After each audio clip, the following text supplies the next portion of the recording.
kita merasa bahwa kita ingin mendapatkan sesuatu di dalam fellowship ini, maka kita akan put attention untuk kita bisa mendapatkan apa yang Tuhan sediakan buat kita.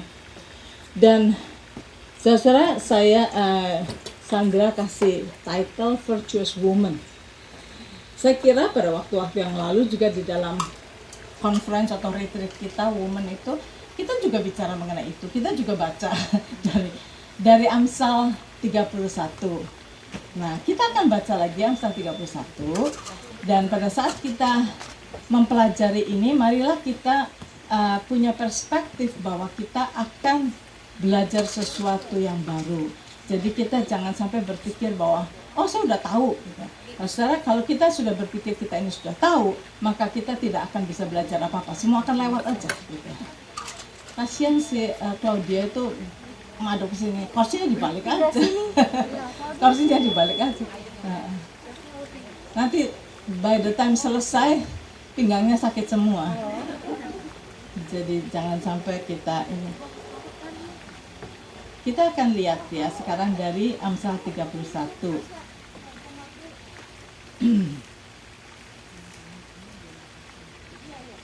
Kita akan sama-sama memikirkan apa sih peranan kita sebagai wanita, sebagai istri. Tapi di sini ada yang belum menikah. Oh, dua. Bukannya Odin anak muda. Si ini mana? Mini segala mana? Oh, nggak jadi. Oh, oke. Jadi sebab saya mesti tahu audiensnya siapa kalau ada yang belum menikah. Ya nanti. Oke. Belum menikah tuh udah pinter kan? Oke. Kita akan lihat di sini karena pada waktu kita berpikir mengenai virtuous woman, kita pikir ya kita tahulah kira-kiranya begitulah. Kita baca aja Amsal 31, kita ngertilah maksud Tuhan apa. Tapi saudara, pada hari ini saya cuma akan berikan poin-poin ya, supaya saudara bisa mengaca diri saudara sendiri. Apakah saya seperti itu? Di mana kekurangan saya? Karena saya percaya Tuhan punya rencana yang besar buat hidup kita semua. Dan mumpung kalian masih muda, belum setua saya ya, masih muda, kalian masih punya banyak waktu untuk kalau sampai ada hal-hal yang kita ini sekarang hidup kita ini masih kemana-mana, kita bisa darahkan kepada the destiny yang Tuhan mau. Itu yang kita kepengen belajar. Jadi Tuhan punya rencana yang spesifik buat setiap kita. Dan Tuhan ingin agar supaya hidup kita ini by the end of time, kita look back, kita akan merasa, wow, thank God, saya ternyata sudah accomplishing apa yang Tuhan ingin saya accomplish. Saya mesti maju ya, saya kehujanan. Oh iya.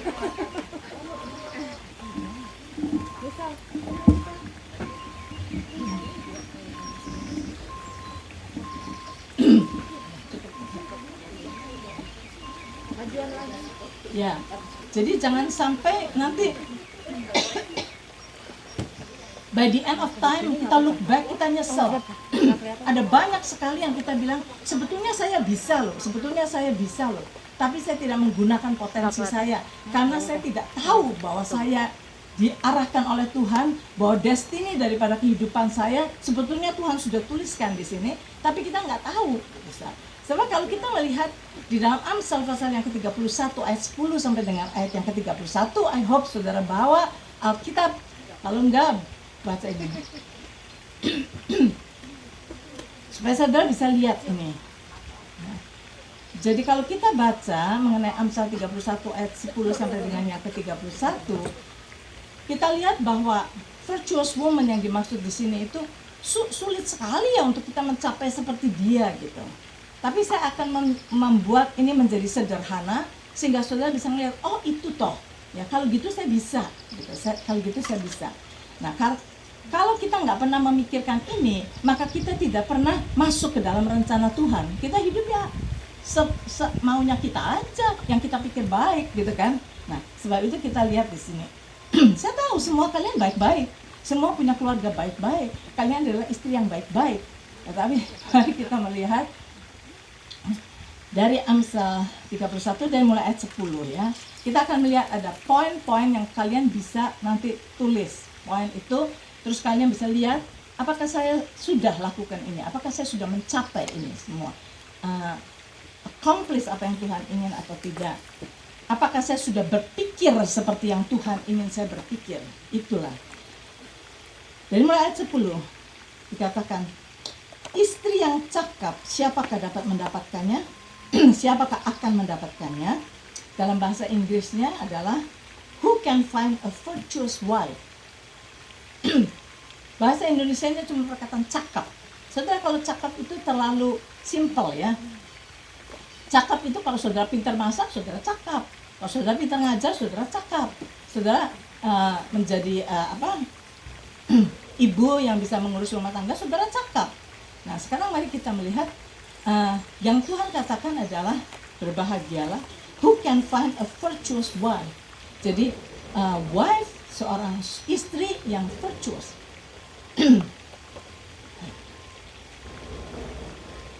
Hati suaminya percaya kepadanya, suaminya tidak akan kekurangan keuntungan. Ia berbuat baik kepada suaminya dan tidak berbuat jahat. Ingat, poin yang pertama terhadap suami. Itu yang pertama loh, ya. Ia mencari bulu domba dan rami dan senang bekerja dengan tangannya. Ia serupa kapal saudagar dari jauh, ia mendatangkan makanannya. Ia bangun kalau masih malam, lalu menyediakan makanan untuk seisi rumahnya dan membagi-bagikan tugas kepada pelayan-pelayannya perempuan. Bayangkan ya saudara, waktu baca bayangin. Saudara ada di situ enggak? Ia memberi sebuah ladang yang diingininya, dan dari hasil tangannya kebun anggur ditanaminya. Ia mengikat pinggangnya dengan kekuatan. Ia menguatkan lengannya. Ia tahu bahwa pendapatannya menguntungkan. Pada malam hari pelitanya tidak padam. Tangannya ditaruhnya pada jentera, jari-jarinya memegang pemintal. Ia memberikan tangannya kepada yang tertindas, mengulurkan tangannya kepada yang miskin. Ia tidak takut kepada salju untuk seisi rumahnya, karena seluruh isi rumahnya berpakaian rangkap. Ia membuat bagi dirinya permadani lenan halus dan kain ungu pakaiannya. Suaminya dikenal di pintu gerbang kalau ia duduk bersama-sama para tua-tua negeri. Ia membuat pakaian dari lenan dan menjualnya. Ia menyerahkan ikat pinggang kepada pedagang. Pakaiannya adalah kekuatan dan kemuliaan. Ia tertawa tentang hari depan. Ia membuka mulutnya dengan hikmat. Pengajaran yang lemah lembut ada di lidahnya. Ia mengawasi segala perbuatan rumah tangganya. Makanan kemalasan tidak dimakannya, ya seperti McDonald, Burger King. Makanan kemalasan tidak dimakannya. Anak-anaknya bangun dan menyebutnya berbahagia. Pula suaminya memuji dia. Banyak wanita telah berbuat baik, tetapi kau melebihi mereka semua. Kemolekan adalah bohong dan kecantikan adalah sia-sia. Tetapi istri yang takut akan Tuhan dipuji-puji. Berilah kepadanya bagian dari hasil tangannya.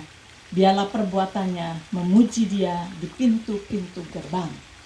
Nah, mari kita lihat pertama-tama bahwa tulisan ini ditulis pada ribuan tahun yang lalu.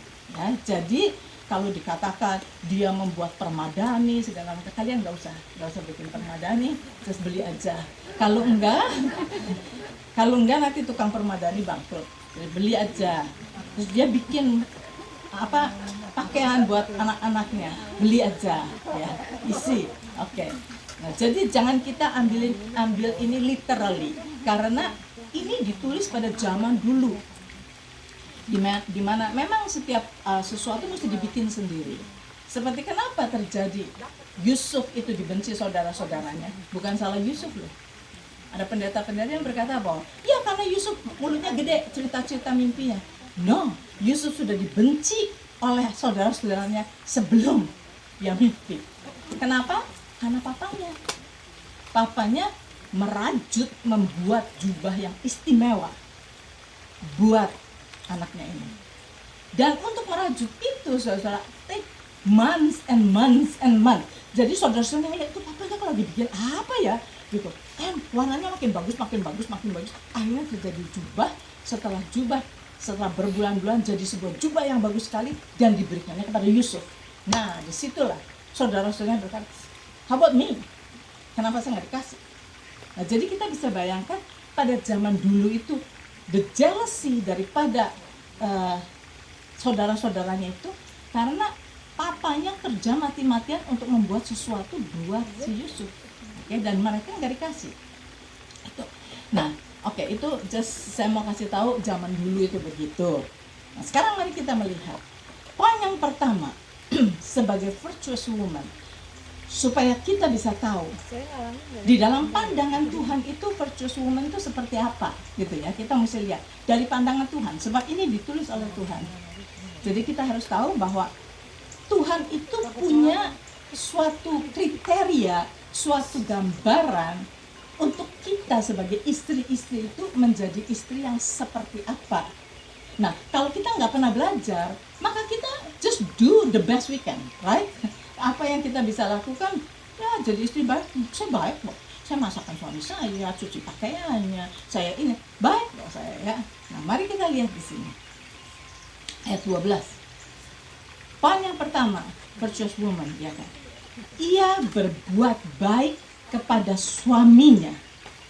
Kalian berbuat baik nggak kepada suami?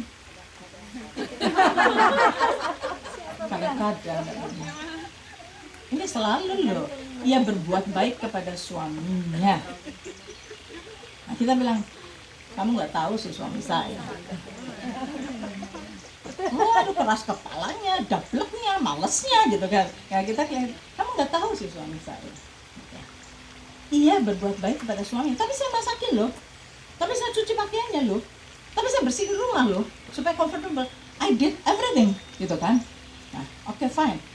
Ia berbuat baik kepada suaminya dan tidak berbuat jahat. Saya nggak pernah berbuat jahat. Saya nggak pernah planning membunuh suami saya. Saya nggak pernah planning nyakitin suami saya. I never planned that. Saya nggak pernah berbuat jahat. Sudah tahu, di dalam perkataan berbuat baik dan berbuat jahat, mari kita lihat di sini. Bukan perkara perbuatan kita, mukulin suami kita, atau bukan perkara itu. Sudah tahu nggak, kita bisa berbuat jahat dengan kata-kata kita. Saya besok khotbah mengenai ini. Speak life-changing word. Saya besok bakal khotbah itu. Jadi saya nggak akan detail-detail sekarang ya, besok diteruskan. Kalau dia mau dengar. Jadi kita melihat seringkali, saudara, kita terhadap suami kita, yes, pada waktu pacaran, itu orang yang the best in the world gitu kan, makanya saya pilih. Terus menikah, begitu menikah, lo kok kayak gini gitu kan, lo kok males, lo kok pada saya suruh tolong cuci pakaiannya nanti ya, sejam lagi masih pakaiannya, 3 jam lagi masih pakaiannya, 5 jam lagi udah malam masih pakaiannya di situ. Nah, jengkel kan. Nah, disinilah berbuat jahat is not necessarily berbuat jahat, pukuli orang gitu. Kita bisa berkata, kamu tuh ya, bagaimana sih? Dablek, nah, kamu tuh dablek. Kamu itu gak mau bantu, kamu itu good for nothing. Misalnya kalau udah kita sudah jengkel, suruh cuci itu aja, susah banget. Saudara tahu, every word yang keluar dari mulut kita bisa menjadi suatu kejahatan. Tuhan berkata, death and life is in the power of the tongue. Kalau kita memaki-maki suami kita karena kita jengkel, ya enggak kan? Kita jengkel, kita kesel. Kenapa sih kamu gitu? Setiap kali kamu nggak males. Nah, itu saudara, kita sudah mengutuki suami kita. That is berbuat jahat. Kalau kita bilang, ya kita cuma ngomel kok sedikit.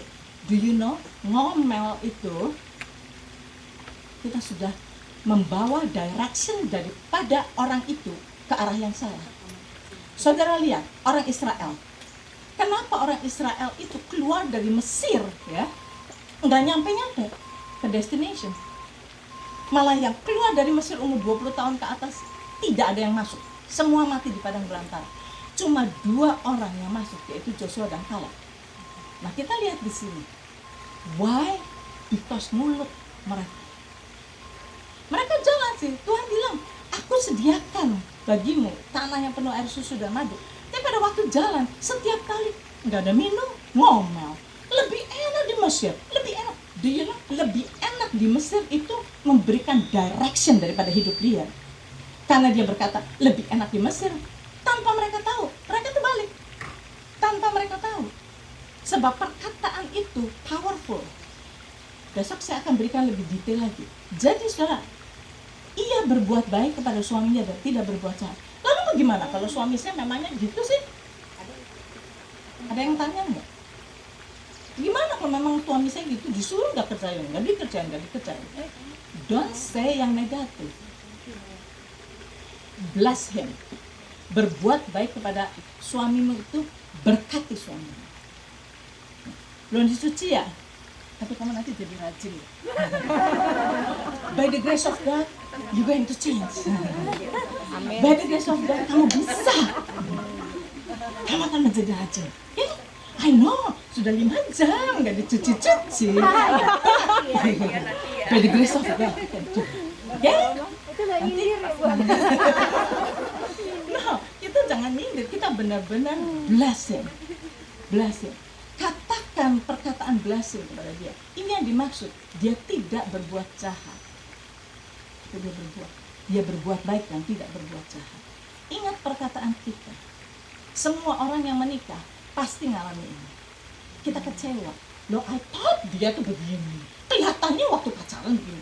Terus kan jadi gini gitu kan. Nah, semua orang itu yang disebut, kalau 4D itu, dream stage mula-mula, kedua, dissolution. Kita udah belajar. Dissolution. Ya ampun, saya kawin kayak orang sama. Nah, tapi jangan komplain, jangan ngomong. Bless him.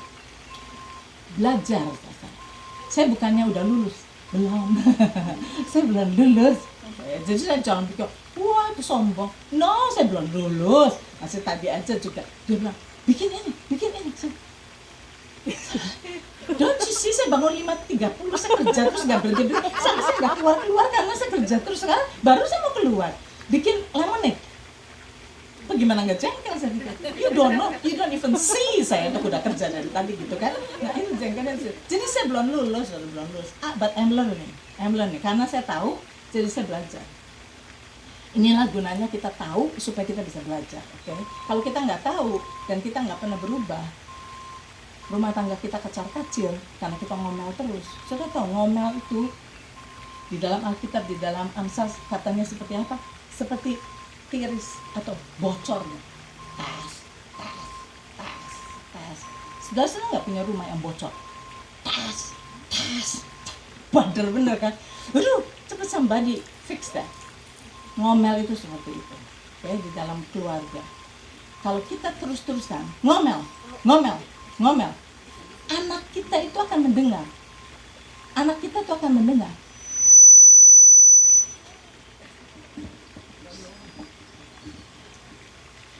Dan itu akan menjadi habit yang mereka dengar. Nanti mereka growing up begitu juga.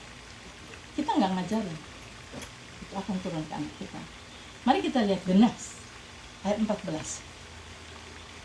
Ia serupa kapal saudagar dari jauh mendatangkan makanannya. Ia bangun kalau masih malam, lalu menyediakan makanan untuk seisi rumahnya dan membagi-bagi tugas kepada pelayan-pelayannya perempuan. Ia membeli sebuah ladang yang diingini dan dari hasil tanahnya. Nah ini kan, waduh hebat juga ya, wanita loh, tapi industrious. Dia itu bisa tahu ini ladang ini bakal menguntungkan. Dia menanami ini, dia ini. Itu rajinnya luar biasa. Dia bangun pagi-pagi. Kalau masih malam itu berarti masih gelap. Waktu masih gelap, seperti saya tadi pagi, 5.30, masih gelap. Bangun pagi-pagi. Nah, kita kan pikir, mungkin ya dia nggak punya ini sih. Sudah lihat, dia punya pelayan. Dan saudara melihat, Amsal ini ditulis oleh Raja Lemuel. Raja Lemuel itu nggak ada yang tahu, scholar pun dicari tahu siapa sih Raja Lemuel, nggak tahu. Tapi kalau kita lihat Proverb itu ditulis oleh Salomo kan, Tetapi di pasal ini ditulis oleh Raja Lemuel. Jadi Raja Lemuel ini sedang berbicara mengenai mamanya. Jadi wanita ini, virtuous woman ini adalah seorang kaya raya, mamanya raja. Saudara bisa bayangkan, kalau dia mamanya raja, dia punya pembantu banyak, dia katakan, dan membagi-bagikan tugas kepada pelayan-pelayannya perempuan. Jadi pelayannya banyak, mungkin ada 20, mungkin ada 15. Ginilah kalau kita baca firman Tuhan untuk kita bisa dapat intinya. Pelajari benar-benar siapa dia. Wanita ini yang benar-benar disanjung oleh anaknya, yaitu seorang raja, Raja Lemuel. Dia menyanjung mamanya luar biasa. Melihat bahwa this is the virtuous woman. Dia bilang, saya melihat wanita di mana-mana, tapi you are the best. Anak bisa ngomong, bisa katakan begitu. Dan Tuhan taruh di sini supaya kita wanita-wanita bisa belajar untuk menjadi virtuous woman dari wanita ini. Jadi ini wanita bukan orang miskin, bukan yang mesti kerja pagi-pagi karena nggak ada yang bantu dia. Banyak pembantunya. Dia order, you do this, you do this, you do this. Kamu masak ini, kamu ini, kamu. Dia lakukan semuanya. Tapi dia sendiri bangun pagi-pagi. Ini menunjukkan seorang wanita yang rajin, tidak idle. Saudara, saya memimpin Bible study di Toronto sama senior citizen 16 tahun. Saya ajari mereka terus-menerus. Saudara tahu, orang dari Indonesia cara berpikirnya rata-rata begini. Aduh, kapan saya, kalau kalian mikir, kapan ya saya retire? Kapan saya retire? Sebabnya kenapa? Dalam pandangan mereka, kalau saya retire, saya bisa pergi cruise, saya bisa pergi kemana-mana, holiday, saya bisa duduk enak-enak, ongklang-ongklang gitu kan ya. Dah, bisa bangun siang-siang. Nah, itu ada gambaran seperti itu di dalam pikiran orang-orang yang sedang kerja. Saya kepengen kapan saya bisa retire. Nah, kemudian banyak orang yang memang sudah senior datang ke Amerika atau datang ke Kanada. Mereka memang punya mentalitas serve me. Saya sudah kerja banyak dari muda. Sekarang waktunya saya retire. Serve me.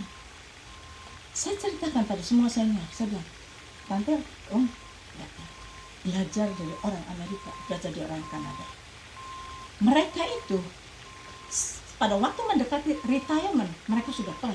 Begitu saya retire, saya akan volunteer di hospital. Saya akan do something yang berguna buat orang lain. That is the way they think. Sebab apa, saudara? Kalau kita ini sudah berpikir saya retire, nanti saya tinggal duduk enak-enak, bangun siang, kemudian sesudah itu terus kasih order pembantunya, kamu masak ya, masak ini, masak gulai, masak ini, kamu pergi ke pasar ya, gini, kamu bersihin rumah ya, kamu ini, kita masuk, udah, terus kita apa?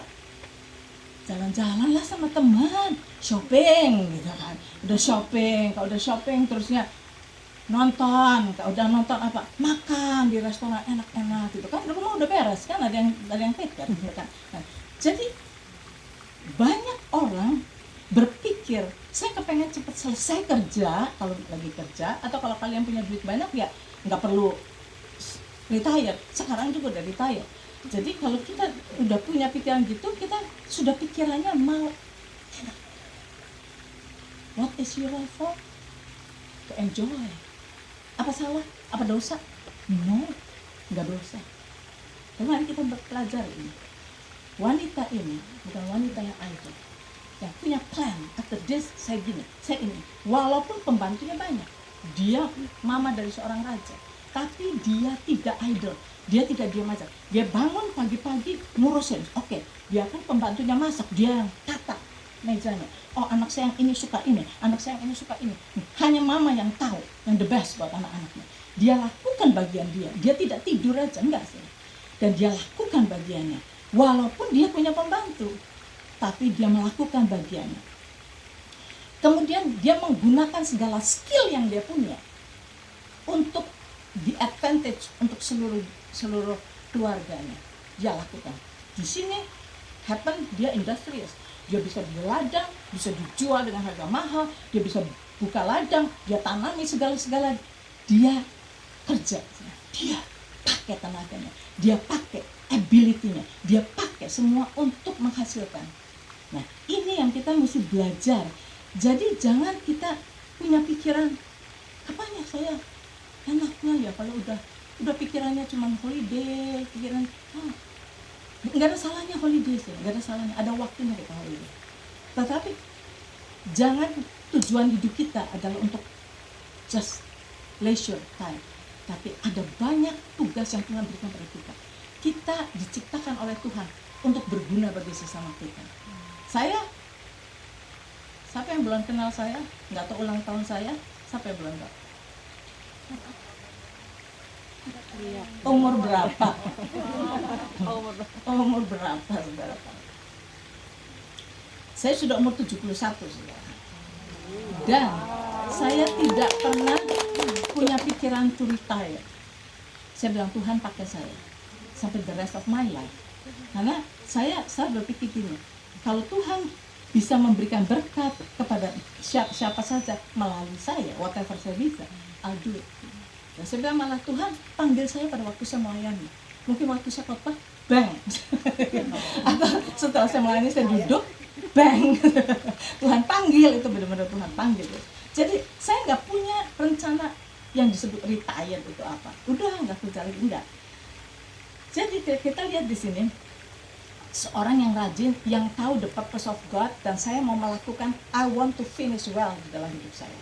Sehingga pada saat saya ketemu Tuhan, Tuhan akan berkata, you are my good and faithful servant. Enggak perlu accomplish, wah jadi evangelis yang besar, atau enggak usah.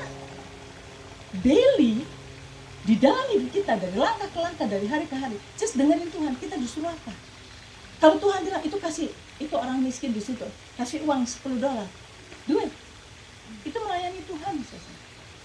Kita nggak terkenal gara-gara kita kasih uang $10, nggak terkenal. Tapi bukan perkara terkenal, perkara obedient kita pada Tuhan. Pekerjaan baik yang Tuhan suruh kita lakukan, kita lakukan. Sehingga pada the end of our time, Tuhan berkata, you have been faithful. Untuk just memberikan itu, nggak ada yang lihat, nggak ada yang apa, saya lakukan itu karena Tuhan suruh. That is pelayanan kepada Tuhan. That is accomplishing hal yang besar di mata Tuhan. Jadi orang yang rajin, gunakan segala potensi yang kalian punya. Itu kalau kalian udah punya duit terlalu banyak, it's not for you. Bisa kalian bagi-bagikan ke orang. Ada banyak orang yang membutuhkan. Jangan bilang, ngapain? Duit udah banyak, saya sampai mati juga masih punya duit. Ini juga ngapain kerja? It's not about you. Tanya Tuhan, kalau Tuhan bilang kerja, Tuhan saya udah punya banyak, saya udah kaya Tuhan, dan kerja Tuhan. Bisa bagi-bagi kepada banyak orang yang butuh. Nah, mari kita lihat the next-nya, yang 3. Dari ayat 20. Ia memberikan tangannya kepada yang tertindas. Yes. Mengulurkan tangannya kepada yang miskin. Jadi saudara kita lihat di sini, dia tidak hanya ngurusin rumahnya aja. Yang penting suami saya happy, yang penting anak-anak saya baik, yang penting that's it, semuanya udah saya take care kok. Sudah semuanya beres. Ini wanita, kenapa sampai disebut virtuous woman? Dia sampai bisa melihat keluar sih. Dia bisa melihat orang-orang yang butuh dan dia bilang, wow, saya kecukupan, saya kelimpahan. Anak saya semuanya hidup enak, tapi itu orang. Lord, apa bagian saya untuk menolong mereka? Jangan asal pergi ke sana bagi-bagiin uang $100, saudara bisa salah. Bukan begitu. Di dalam semuanya, ask him. Banyak orang tidak mau melakukan, memberi pada orang miskin karena mereka sudah punya pikiran. Mereka tuh malas. Mereka tuh addicted. That's why mereka jadi kayak gitu, jangan dikasih. Kalau dikasih dia makin malas. Siapa kita bisa menghakimi orang? Kita nggak tahu. Saudara, orang selalu ada di dalam suatu keadaan yang seperti itu. Ada sebabnya. Ada sebabnya. Kalau kita punya compassion enough untuk duduk sama dia, dengarkan, you will know.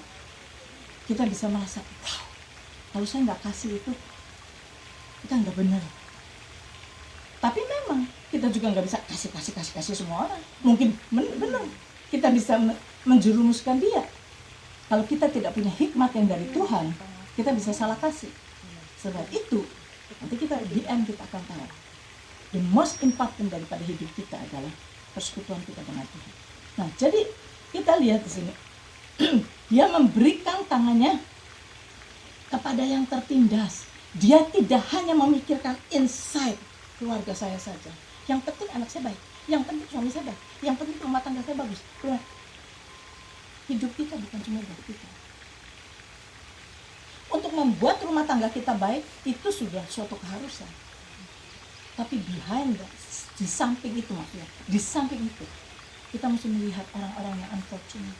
Sebab Tuhan berkata, apa yang kamu lakukan kepada the least of those, itu kamu lakukan kepada kita, Tuhan. Nah, dengan kata lain gini, kita sudah lakukan buat keluarga kita the best, anak kita the best apa? Kata Tuhan, aku yang memimpin hidupmu, aku yang memberkati engkau, aku yang memberikan kepadamu segala yang kamu sekarang nikmati. Dengan kata Tuhan sih nggak akan menuntut, tapi dengan kata lain, kamu ingat saya nggak? Kamu ingat saya nggak? Dia bilang, apa yang kamu lakukan kepada the least of those, kamu lakukan padaku. Nah ini, mari kita refleks kepada diri kita. Apakah kita punya pikiran kepada mereka? Apakah kita selama ini merendahkan orang-orang miskin yang ada di pinggir jalan, homeless? Apakah kita tidak peduli? Who care? Itu bodohnya dia sendiri. Saudara, orang itu bisa jadi bodoh, ada sebabnya. Ada sebabnya. Mungkin karena abuse, mungkin karena dibuang. Saya sering kali lihat, sering sekali saya lihat orang-orang homeless yang ditolong dan sebagainya. Saya perhatikan itu, saya bilang, coba belajar. Saudara lihat, banyak sekali di YouTube. Dan saya mendengarkan itu, saya bilang, Tuhan, kalau engkau pakai saya mau Tuhan dipakai. Just show me gimana. Karena saya melihat itu, kalau saya bisa berguna buat seseorang sampai hidupnya diubahkan, just because kita mau menjadi teman dia, because kita mau memberi kepada dia, dia punya suatu future dalam hidupnya. Wah, itu luar biasa. Jadi wanita ini memikirkan sampai keluar sana. Through inside, outside, yang memikirkan semuanya itu. Nanti kalau lagi makan, ngobrol ini jangan ngobrolnya, di mana itu yang lagi murah, sel apa di mana, jangan ngomong gitu, itu udah sering. Okay. Ini ngobrol ini, jadi nanti kalau ada question at the end tuh bisa bisa ini. Soalnya apa yang saya terangkan, saya nggak bisa terangkan sedetail-detailnya, cuma garis besar aja. Tapi mungkin kalian punya, oh iya itu buat saya something yang saya belajar. But how? Nah, yang penting itu ya, pada waktu kita mendengarkan firman Tuhan itu bukan, oh itu artinya, oke, oh itu, catat. Saudara sudah bisa punya catatan segini. Nggak ada gunanya. Kalau saudara nggak lihat, kalau saudara nggak pelajari, kalau saudara nggak renungkan, nggak ada gunanya. Ilmunya banyak di sini. Kalau orang lagi ngalamin sesuatu yang ada di catatan saudara, khotbahin. Khotbahin. Pintar kalau khotbahin orang.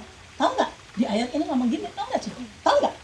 Nah, kita gampang nggak ngomongin orang. Tapi kita lihat nomor satu, koreksi diri dulu sendiri. Mengaca kita pada firman ini. Am I like that? Saya sudah bilang, ya tapi susah tuh. Nah, how? Mungkin di sini ada saudara-saudara yang sudah ngalamin melakukan itu, bisa kasih idea how to do it. Jadi kita bisa saling membantu, kita saling membangun. Kemudian dikatakan, ia membuat bagi dirinya permadani lenan. Ini nggak usah, ya, beli permadani. Ia membuat bagi dirinya permadani lenan halus dan kain ungu pakaiannya. Kalau baca gitu aja, ya oke, pakai kain ungu. Saya nggak pakai kain ungu hari ini. Oh, kalau dia pakai ungu. Saudara tahu, perkataan ini, kain ungu pakaiannya, itu punya signifikan yang besar. Saudara tahu, warna ungu itu adalah warna raja, warna kerajaan. Warna kerajaan. itu menunjukkan orang yang mempunyai kedudukan sebagai raja, yang dihormati. Nah ini cuma disebut gitu aja, tapi kalau saudara minta Roh Kudus untuk terangkan, dikatakan kain ungu pakaiannya, apa maksudnya? Apa dia pakai ungu terus setiap hari? Bukan, kain ungu pakaiannya. Saudara, dia adalah wanita yang berpakaian untuk bisa dihormati. Yang nggak bisa dihormati itu gimana sih? Ya itu udah kelihatan dari cara. Ya itu gini, saudara lihat ya, ada banyak istri. Istri yang ya kerja keras ya dari pagi, bikin makanan buat anak, bikin ini, sudah gitu cuci pakaian, udah bersihin rumah, kemudian pagi-pagi suaminya pergi, dia udah kerja keras-keras, by the time suaminya datang dia masih pakai daster. Masih pakai daster terus. Suaminya bilang, saya pergi dia pakai daster ke dormor, saya pulang pakai daster. Misalnya minta hikmat sama Tuhan. Saya nggak bilang saudara jadi dandan yang sebagai, saya bukan lagi ngomong, saudara be wise.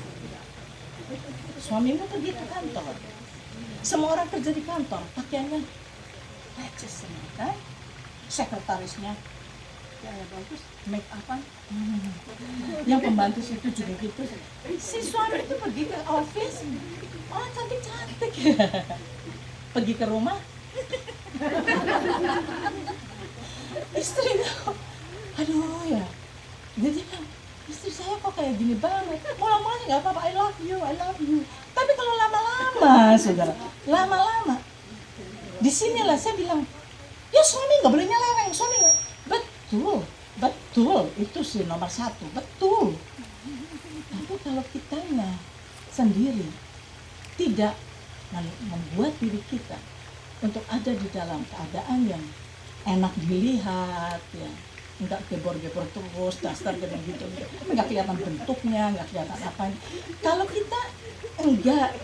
kita tidak membuat diri kita ini bisa dilihat, anak sekarang aja misalnya, saya kerja, ya saya bangun dari jam 5 pagi, saya udah kerja, sampai saya nggak sempat salin, saya nggak bisa apa, saya datang sini, saya masih pakai daster, terus saya mulai khotbah. Nah, you know what? Dengan saya pakai daster, saudara, ini merugikan saudara semua, merugikan firman Tuhan. You know why? Because saudara itu akan gini, pada waktu saya, mari kita baca Amsal 31 ayat 3, mari kita baca. Saya mulai bacakan dengan sungguh-sungguh. Otak saya bilang, ya dia pakai gitu. Udah dasternya mending bagus, dasternya jelek. Saudara pikiran saudara kemana-mana. What's wrong with her? Gitu kan? Nah, kalau saudara bilang, what's wrong with her? Apa saudara mau dengar?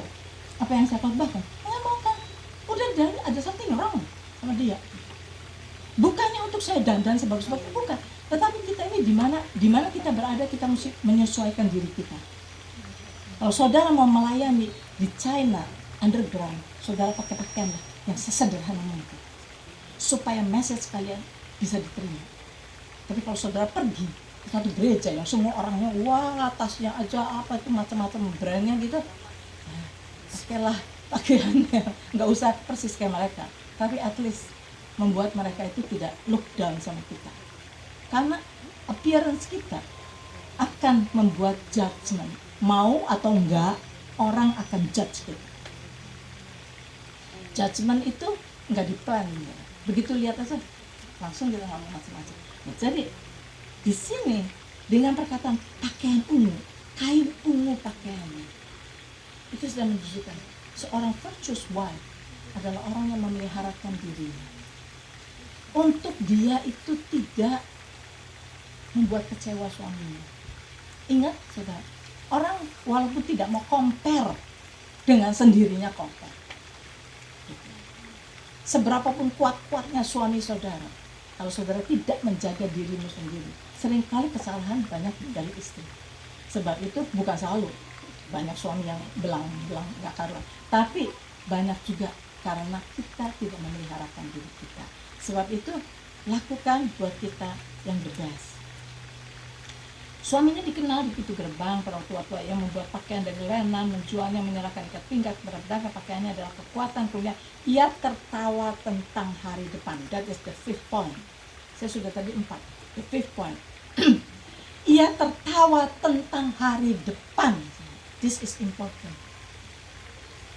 Seorang virtuous woman adalah orang yang tidak hidup di dalam kekhawatiran terus. What if suami saya dipecat? What if kalau saya bangkrut? What if? Saudara tahu nggak? Oh, nanti siang saya terangkan lebih lagi di sini.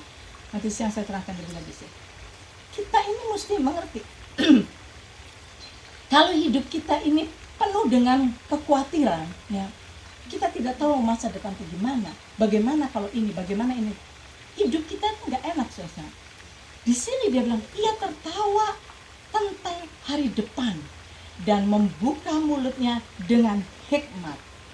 Pengajaran yang lemah lembut ada di lidahnya. Nah, dari sini kita bisa melihat ini. Wanita yang disebut virtuous di sini adalah wanita yang prepare everything. Dia sudah prepare semuanya. Dia sudah membimbing anak-anaknya untuk hidup benar, untuk mencari teman yang benar dan semuanya, sehingga dia nggak punya kekhawatiran. Anaknya nanti di luar jangan, aduh bagaimana ya, kalau anak saya jadi kena drat ya, bagaimana ya, anak saya ini, itu kan khawatir terus kan. Dia nggak bisa tertawa akan hari depan kalau kita ada di dalam kekhawatiran begitu. Sebab itu kita kasih pelajaran juga bagaimana mendidik anak segala macam itu, karena this is salah satu yang kita perlu equip diri kita. Saya mendidik anak saya punya anak 3, dan dari kecil saya bimbing every step. Pada waktu dia umur 3 tahun, saya sudah bicara kepada dia tentang nanti kalau dia umur 5 tahun. Pada waktu dia umur 5 tahun, saya bicara kepada dia pada waktu dia umur nanti 9 tahun. Pada waktu dia umur 9 tahun, saya bicara mengenai nanti kalau dia umur 14 tahun. Jadi sebelum dia sampai ke situ, saya sudah prepare dulu. Saya sudah beritahu, this is going to happen. This is yang going to happen to you. Sebab itu, disinilah kamu harus jaga. Disinilah harus kamu prepare. Kalau kamu tidak jaga teman kamu, kalau kamu nggak dapat teman yang benar, kamu akan terbawa arus dunia ini. Sebab itu, kamu harus benar-benar punya teman yang baik. Pilih teman kamu. Dan saya berikan kepada itu guidance step by step, sehingga satu kali Jessie, anak saya yang paling kecil itu sekarang udah umur 37 tahun ya saudara. Tapi pada waktu dia umur 15 tahun atau berapa, 16 dia sudah drive, dia sudah nyetir, saya duduk di sebelahnya, terus dia bilang, "Mam, I don't know kalau saya nanti punya anak, I don't know bagaimana saya bisa trust anak saya seperti kamu trust me." Dia bilang gitu. How can you trust me? Dia bilang gitu. Saya sih nggak bisa bayangkan, kalau saya punya anak, saya nggak bisa trust anak saya bakal liatin terus anak saya bagaimana ya, anak saya bagaimana. Dia bilang gitu, how can you trust me? Saya bilang, because segala ilmu yang saya ketahui, I give it to you. Sebelum kamu sampai saya sudah kasihkan semuanya. Sampai di sini saya kasihkan semuanya. Apa yang saya tahu sudah saya berikan semuanya padamu. Now you are on your own. Kamu mau nurut atau kamu enggak, modal saya sudah saya kasihkan semua kepada kamu. Seperti kita sudah kasih warisan kepada anak saya. Kalau sudah dikasih warisan, dia mau apa? Mau buang-buang seperti anak bungku atau mau apa? Saya sudah kasihkan semua. Dan saya bilang, this is what I did. Apa yang saya punyai, saya berikan kepada kamu. Saya nggak punya lagi. That's it. Ngapain saya ngikutin kamu? Oh, jadi saya bilang, dari step to step, sehingga pada saatnya kamu sudah jalan sendiri, saya tenang. Saya tahu modal yang saya sudah berikan pada kamu, kalau kamu pakai benar, kamu akan hidup benar. Nah, that is yang dibilang, ia tertawa tentang hari depan. Karena apa? Dia rajin. Pada waktu dia mendidik anaknya, dia rajin mendidik anaknya. Step by step, dia rajin mendidik anaknya. Sehingga anaknya sudah besar, dewasa, tenang dia. Karena apa? Saya tahu dia bakal hidup benar. Tenang akan masa depan. Jadi itu kita perlu belajar juga. Jadi kalau untuk mendidik anak kita perlu belajar banyak. Dan dikatakan ia membuka mulutnya dengan hikmat. Nah itu tadi saya bilang, berikan pengajaran, berikan guidance. Pengajaran yang lemah lembut ada di lidahnya. Itu yang mengajar anak-anaknya ada di lidahnya. Dan kemudian akibat dari itu semua yang dia lakukan ya, sebagai virtuous woman ya, dia lakukan bagian dia semuanya dengan rajin. Ayat 28, poin yang ke-6. Anak-anaknya bangun dan menyebutnya berbahagia. Bahasa Inggrisnya lebih enak didengar. Her children rise up and call her blessed. Jadi anak-anaknya menghormati dia. Kamu tuh seorang ibu yang bijaksana. Ini ditulis oleh Lemuel, seorang raja. Dia bisa melihat mamanya. Kamu seorang yang bijaksana. You are blessed. Anaknya bisa melihat mamanya itu blessed. Menjadi blessing dimanapun dia berada. Di antara masyarakat, di dalam keluarga, kepada anak-anak, kepada suami. She is blessed. Nah, kita diarahkan sama Tuhan dengan pelajaran ini. Ya. Step-step untuk kita bisa menjadi wanita yang blessed. Her children rise up and call her blessed. Her husband also, and he praises her. My daughters have done well, but you excel them all. Ini nih, Lemuel bilang, engkau ibu excel them all. Melebihi yang lain. Nah, setelah gini, kalau kita lihat hidup ini ya, jangan cuma lihat yang sekarang ini saja. Kenapa ya kalau saya gimana saya jadi begini? Jangan cuma mikirin yang sekarang ini aja, yang pokoknya sekarang benar, sekarang pokoknya benar. Apa next? Ada itu. Oke, yang benar saya benar. No, look to the future sana. Look to the end of your life. Apa yang kalian ingin melihat at the end of your life?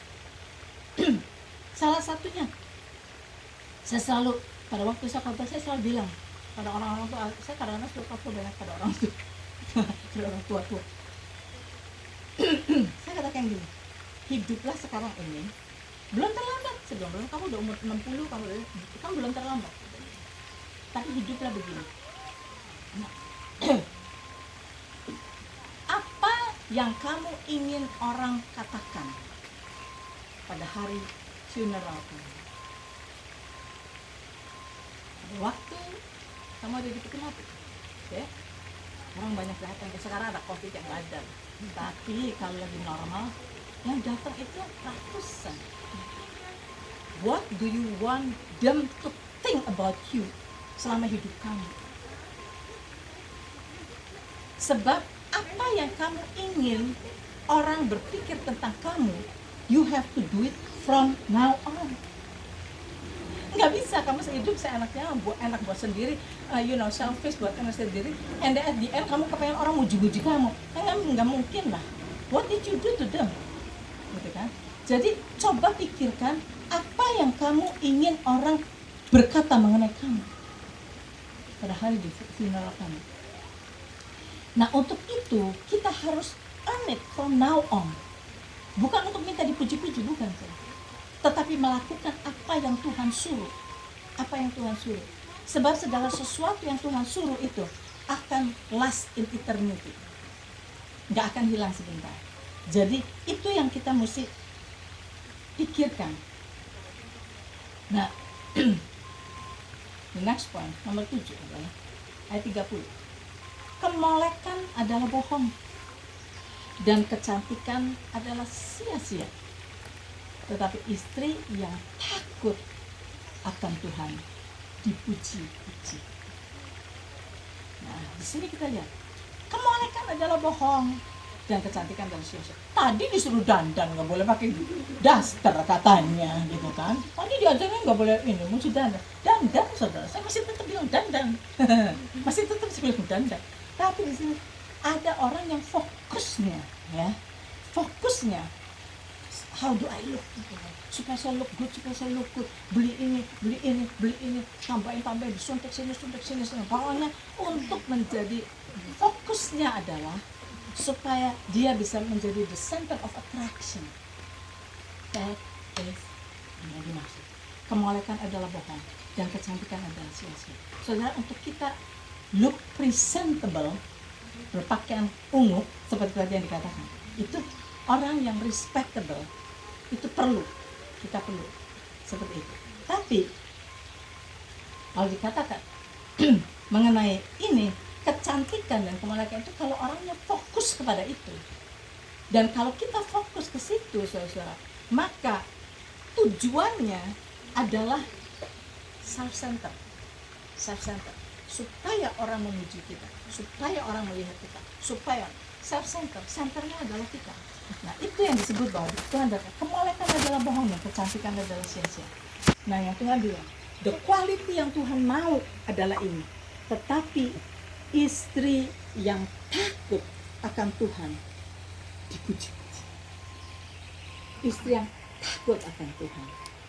Nah, saudara, takut akan Tuhan kita semua udah tahu. Bukannya ketakutan sama Tuhan. Aduh, itu dihukum enggak? Enggak. Bukannya ketakutan kita. Istri yang takut akan Tuhan adalah istri yang reference to God. Hidup kita ini, kita selalu memikirkan dari sudut pandangan Tuhan. Tuhan berkata apa? Kehendak Tuhan apa buat saya? Semuanya Tuhan menjadi center dari hidup kita. Reference to God. Jadi pada waktu kita melangkah di dalam hidup ini, kalau kita ada rencana sesuatu, sebelum kita just go right kepada rencana kita mesti itu dulu. Di mata Tuhan benar enggak? Apakah ini yang Tuhan suruh? Sebab saudara, saya suka berkata begini, kalau kalian punya uang kebanyakan, banyak duit ya, lebih bahaya. Sebab semakin kita duitnya banyak, kebanyakan saudara, semakin kita careless. Kita holiday-nya kemana ya? Yuk kita ke sana. Banyak duit ada kok, kan? Ke sana kan? Saudara, kita bisa end up pergi ke tempat yang salah pada waktu yang salah. Nah, itu kita mesti sadari. Hanya Tuhan yang tahu at that moment apa yang akan terjadi di sana. Nah, kalian pernah lihat ya film waktu ada tsunami di Thailand? Ada filmnya deh, satu keluarga, suami istri sama 2 anak. Mereka lagi holiday, orang Amerika holiday ke sana, tsunami datang. Nah, saudara lihat di sana 4 orang ini separated semua. Sampai yang satu yang selamat. Aduh, mungkin yang lain mati, mungkin anak saya mati. Oh, itu sengsara. Dan kenapa difilmkan? Akhirnya ketemu semuanya hidup dan kumpul lagi. Tapi saudara, saya melihat itu, mereka ada di tempat yang salah pada waktu yang salah. The good thing mereka hidup. Enggak selalu gitu. Banyak yang mati. Nah, jadi istri yang takut akan Tuhan adalah istri yang reference to God, bahwa di dalam apa yang kita lakukan, acknowledge Him and He shall direct our path. Nah, trust in the Lord always and lean not unto your own understanding. Kamu acknowledge God, semua yang akan kamu lakukan, and He shall direct you. Kalau this is not the time untuk pergi ke sana, bukan kehendak Tuhan itu kita pergi ke sana, kita mesti berkata, yes Lord, saya mau merubah rencana saya. Yang penting saya mendapat guidance daripadanya. Nah, itu adalah istri yang takut akan Tuhan. Jadi kunci ini yang saya bilang di dalam semuanya. Demikian juga kita mau ngasih orang miskin, mau ngasih pengemis atau jangan kita banyak duit kok, punya duit saya bisa. It's not about banyak duit. Tanya Tuhan. Jangan kasih itu orang itu malas, itu orang drug addict itu. Tanya Tuhan. Nah, kalau kita selalu reference to God di dalam semua perjalanan hidup kita, maka saudara, kalau kita ketemu bukan ketemu, maksudnya pada waktu kita menghadapi suami yang lagi jengkelin atau apa, instead of kita mulut kita ini seperti ini ya, nggak tahu di sini istri-istri mungkin baik-baik nggak kayak saya. Kalau saya udah ngomong, dia bilang oke, I know gitu ya. Enggak, kamu belum tahu. Sebab saya bilang kamu tuh udah. Nah sekarang saya belajar. 12 ya. Satu kali saya kejadian. Pada waktu saya pergi sama Jessie lagi, anak saya yang kecil. Dia drive, dia bilang, "Mah, mau berhenti ya di bank sebentar, saya mau masuk." Oke, berhenti di parking lot. Dia masuk ke dalam bank. Pada waktu dia masuk, saya ini lagi jengkel sama Pastor Jo. Aduh Tuhan, ini orang, saya bilang gitu. Saya belum belajar, soalnya belum belajar. Jadi saya bilang, kenapa ya dia gitu ya? Kenapa sih? Justru kenapa lagi Tuhan jadikan dia pastor? Kenapa gitu kayak gitu? Kan Tuhan jadikan dia pastor lagi. Saya bilang, apa sih Tuhan? Saya bilang gitu. Terus Tuhan bicara sama saya. Tuhan bicara jelas kan. Namanya siapa? Dia bilang, namanya siapa? Cu. Cu. Terus udah Tuhan bilang, saya bilang, apa maksudnya? Cu dari Joseph. Namanya Yusuf, memang dikasih nama sama papanya Yusuf. Joseph. Terus dari situ saya renungkan, kenapa Tuhan namanya Cu, Yusuf. Terus saya terusin. Nah itu merenungkan itu. Kalau Tuhan bicara kita renung. Apa sih Tuhan daerah kemana? Artinya apa? Joseph itu ada meaning. What is the meaning daripada Joseph? Saya tahu. God shall add. Artinya God shall add arti daripada kata Joseph. Saya bilang, kalau saya surrender. Sejak itu saya bilang, kalau sumpama dia lagi apa dalam keadaan apa, saya bilang God shall add. Walaupun kamu nggak mampu, God shall add. Nah that is a blessing kita berikan kepada dia. Saya nggak bilang kamu cuma lihat. Nah, Tuhan akan menambahkan pada kamu. Apa yang kamu kurang, Tuhan akan tambahkan pada kamu. It's a blessing. Nah, jadi itulah yang maksudnya berbuat baik kepada suaminya. Saya kira semua orang baik sama suami. Nah, kadang-kadang jahat. Ada question?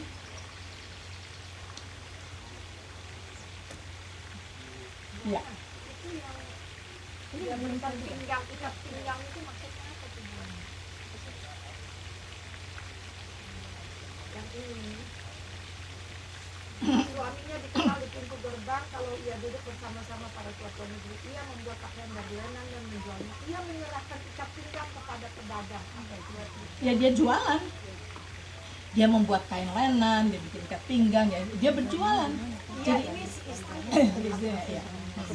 Iya, istrinya. Ini lagi talking buat istrinya. Tapi karena istrinya itu begitu bijaksana, membuat suaminya itu di-respect. Membuat suaminya di-respect di pintu gerbang, di mana dia di-respect. Dia menyerahkan ikat pinggang kepada pedagang, maksudnya support pedagang atau apa nih? Ini jadi satu ayatnya. Ia membuat pakaian dari lenan dan menjualnya. Ya, dia jualan gitu kan. Ia menyerahkan ikat pinggang kepada pedagang. Jadi dia bikin pakaian, bikin ikat pinggang, bikin semua itu kasihkan kepada pedagang supaya dijual. Maksudnya gitu. Iya, enggak. Saya kira ada maksud tertentu. Ikat pinggang kan biasanya kayak supaya kita kuat ya, imamnya supaya kayaknya jadi ikat pinggang gitu kan, something gitu. I'm thinking like ini ikat pinggangnya dikasihkan pedagang kok. Dagangan. Perdagangan. Nanti ikat pinggang lagi ada di Efesus pasal 6. Bisa pakai ikat pinggang. Itu ikat pinggang itu adalah ikat pinggang kebenaran. Itu ada. Oke. Nah, saya mau bawakan kepada kalian semua semua ini yang kita pelajari, apakah sudah merasa bahwa saya sudah seperti itu? Atau saya kekurangannya di mana? Ini buat yang masih belum menikah, ini adalah preparation untuk kalian mesti tahu, because at the end of the time, setelah kalian menikah, kalian mesti bisa respecting your husband. Sebab itu watch dari sekarang sebelum menikah, can I respect her? Jadi perhatikan cara dia bertindak, cara dia gaul, cara dia attitude yang gini-gini, perhatikan. And then pasti ada flow-nya. Nah di dalam flow itu kalian bisa nasihati dia dulu dan berubah nggak? Kalau dia nggak berubah terus kayak gitu, nah kalian mesti ask question di sini. Can I live with this guy until the rest of my life? Kalau dia nggak berubah, itulah premarital counseling saya. Kalau saya aplikasi lagi, saya selalu gitu. Ya kamu mesti lihat, kamu mesti sekarang lagi pacaran semuanya, oh honey, ya. Tapi dia kan punya kelemahan, iya. Nanti kan berubah. Siapa bilang? Kalau nggak berubah, nanti the rest of your life bisa nggak kamu punya? Nah itu jadi the question is that. Jadi lihat ke depan, ke belakang, ke depan, depan, lihat ke depan di sana. Terus saya selalu katakan begini, bisa nggak kamu sampai kamu umur 85 masih gandengan tangan sama suamimu, jalan hand in hand? Bisa nggak? Sebab dengan visi seperti itu membuat kita prepare. Setiap kali ada konflik, bereskan. Supaya nanti sampai di end of our life, sampai umur 85, sampai umur 95, kita ini masih tetap in harmony. Saling mendukung satu dengan yang lain. Kalau kita nggak pernah lihat ke depan sana, sekarang aja ini udah nyebelin, udah kesel ini, ngomel apa adanya. Terus kita bilang, kenapa sih kamu ngomel itu? Abis, ya gitu kan? Dia kita punya excuse, abis dia yang bikin saya ngomong. Dia, yang salah selalu dia, gitu kan? Tapi sekarang, can we say, okay, settlekan, beresin, talk about it. Saya udah bilang apa tuh? Pastor John tuh nggak bisa bertengkar, mau bertengkar kalah terus. Nah jadi kalau ada apa-apa ribut gitu, saya cuma, saya kamu tuh gini. Iya, tapi kan saya gini, kita ribut. Dan saya selalu menang gitu. Akhirnya oke. Nah saya bilang, ya udah. Nah saya bilang, nih dengerin, oke. Settle it once for all, oke. Kamu hidup sama saya. Saya adalah orang yang kalau ada persoalan, saya mau dibereskan. Clear it up. Saya mau gitu. Saya nggak mau timbun satu, nggak mau. Nanti lama-lama udah meledak. No, I'm not that kind of person. Jadi, kalau kamu salah atau apa, I will talk about it sampai clear, siapa yang salah, siapa yang benar. Siapa yang salah, siapa yang benar. Nah, jadi dan itu kita mesti punya kekuatan di situ, di dalam hal yang benar, bukan keras kepala, bukan. Saya pikir kalau tidak dibereskan, ini akan numpuk seperti racun. Makin lama, nggak kuat kita meledak. Nah, saya bukan tipikal orang gitu. Saya tipikal orang yang settlekan semua. Jadi dia udah ngerti. Begitu ada sesuatu, saya harus talk sama dia. Tadi kamu begini. Iya, maksud saya gini. Tapi nggak benar. Coba kamu mikir nggak? Sini. Iya ya. Gitu. Jadi dia udah tahu setiap ada persoalan kita akan settlekan. Nah itu mesti kasih tahu dari mula-mula. Mulai dua orang ini. Kasih tahu sejak permulaan dari ini. Saya orang yang begini. Gitu. Jadi supaya semua bisa disettlekan dengan baik. Pertanyaan?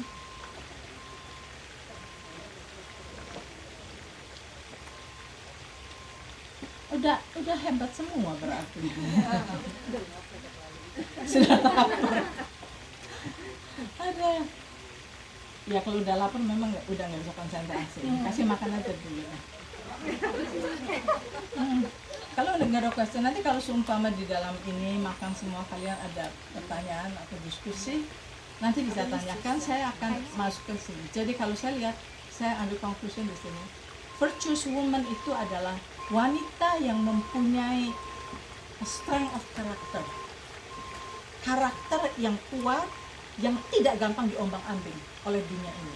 Jadi kita nggak bisa, seorang yang virtuous itu nggak bisa, oh sekarang zamannya gitu, go, oh zamannya gitu. No, kita kemana-mana dibawa sama dunia ini. No, kita mesti punya patokan hidup saya ini. This is the way of God and I will walk like that. Itu yang kita mesti punya. Sehingga kita tidak akan diombang-ambingkan oleh dunia ini dan kita akan bisa berjalan terus bersandar kepada firman Tuhan di dalam perjalanan hidup kita. Dan nanti untuk bisa kita kuat seperti itu, nanti di second session saya akan ceritakan kelemahan manusia. Ya. Untuk apakah bukan kita dikasih suami, misalnya at the beginning kita memang bukannya spiritual woman, tapi kita dikasih suami justru untuk membuat kita seperti itu. Jadi Good. Ya, bagus kalau kamu berpikir seperti itu. Tapi kebanyakan orang pikirnya nggak gitu. Pikir, kenapa ya saya punya suami kayak gini? Kenapa ya bikin jengkel terus? Kayaknya nggak ada suami lebih enak, lebih tenang. Kadang-kadang kebanyakan orang tuh berpikirnya tuh annoying gitu. Ini orang bikin susah hidup saya. Kalau kamu bisa berpikir gitu bagus sekali. Justru itu. Dan kita mesti berpikir, kenapa ya? Nah, kita mesti jalan sama suami kita dengan benar itu karena, do you know, ada musuh kita iblis yang selalu anytime akan menyerang kita dengan segala cara yang sangat licik untuk menghancurkan hidup kita. But do you know bahwa the smallest battle formation untuk melawan iblis adalah suami istri. Suami istri kalau bersatu, you are the smallest battle formation yang Tuhan bisa pakai untuk mengalahkan semua kuasa kegelapan. Karena dikatakan di dalam Deuteronomy, 1 mengalahkan 1000, 2 mengalahkan 10.000. Jadi kalau kuasa kegelapan mau nyerang kita, you know, makin saya pelajari firman Tuhan, makin saya sense kepada kekuasaan kegelapan, makin saya lihat jahatnya iblis luar biasa. Dia tuh akan attack kita anytime tanpa kita tahu, pas gitu.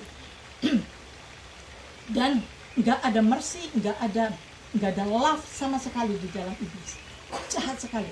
Nah sebab itu kalau kita nggak bersatu dengan suami kita, pada saat kita diserang, anak kita diserang atau apa, we don't know bagaimana caranya kita melawan sendirian. 1 mengalahkan 1000, 2 mengalahkan 10.000, bukan mengalahkan 2.000. Jadi kita mesti jaga kesatuan dengan suami kita, jaga selalu kesatuan. Ya, kalau sudah ada rasa sakit hati atau kesel, bereskan. Dia bilang, sorry, okay, let's see. Terus terang ya, saya sakit hati loh, tadi kamu bertindak begitu di depan umum terhadap saya. Saya sakit, saya merasa dihina, saya merasa gini, mama, dia bilang, what did I do? Biasanya saya bilang, nggak tahu, apa yang dia lakukan nggak tahu. What did I do? Tapi kan kamu ngomong, saya cuma ngomong gitu kan, bener kan gitu? No, the way you talk. The way you talk. Kamu bisa ngomong depan orang. Orang nggak tahu kita lagi ngomong apa, tapi lihat mukanya suami itu kayaknya benci banget sama istrinya. Kita kan merasa dihina kan. Orang pikir kamu tuh bencinya sama saya. Saya apa sih? Saya cuma ngomong cepet kesini. Ya, but you don't see your face. You don't see your face. Muka kamu tuh yang cepat.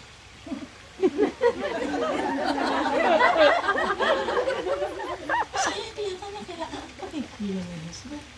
Jadi that is yang, nah kita beresin. Jadi satu kejadian itu untuk membuat next time dia lebih hati-hati, gitu. Karena laki-laki itu pakai otak. Nggak istri. Nggak semua. Ada yang otaknya nggak jalan. Kasih makan otak-otak. Bikin resep otak-otak. Lydia jago masak. Ajarin bikin otak-otak. Suami kita kasih otak-otak, pada waktu kasih otak, Tuhan kasih kepintaran. Tuhan kasih hikmat sama kamu melalui otak-otak.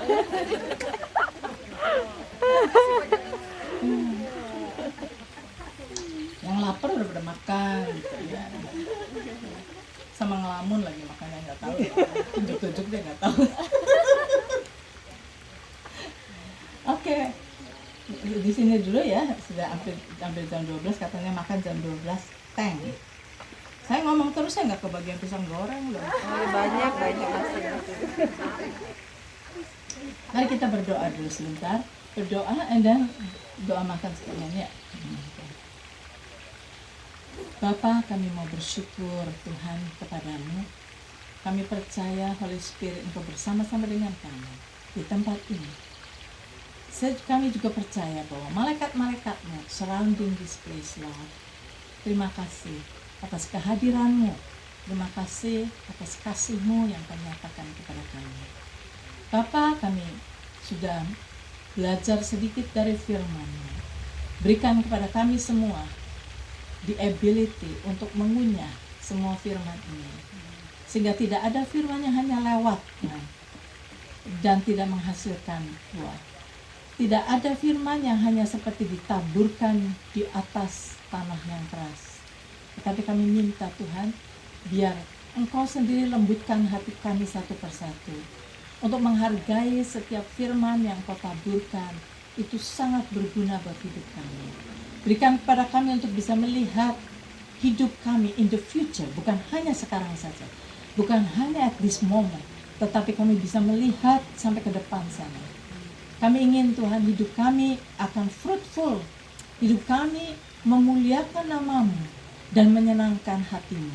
Itulah the most important dalam hidup kami. Biar kami berpikir bukan hanya untuk menyenangkan diri kami saja, bukan hanya untuk menyenangkan keluarga kami saja, tetapi yang terutama untuk menyenangkan hati-Mu. So itu Tuhan, biar segala firman ini Engkau sendiri yang pimpin kami untuk bisa kami digest sehingga makin hari makin masuk ke dalam hati kami. Dan jika ada hal-hal yang menjadi obstacle di dalam hidup kami bisa menyatakannya untuk segala obstacle bisa dibuang dan kami bisa maju Tuhan, launch di dalam rencana-Mu yang sempurna. Kami ingin finish well di dalam hidup ini, biar nama-Mu dipermuliakan dalam hidup kami. Sebentar Bapa kami akan makan. Kami bersyukur untuk segala makanan yang sudah Engkau sediakan. Terima kasih juga Tuhan untuk tangan-tangan yang sudah menyediakannya.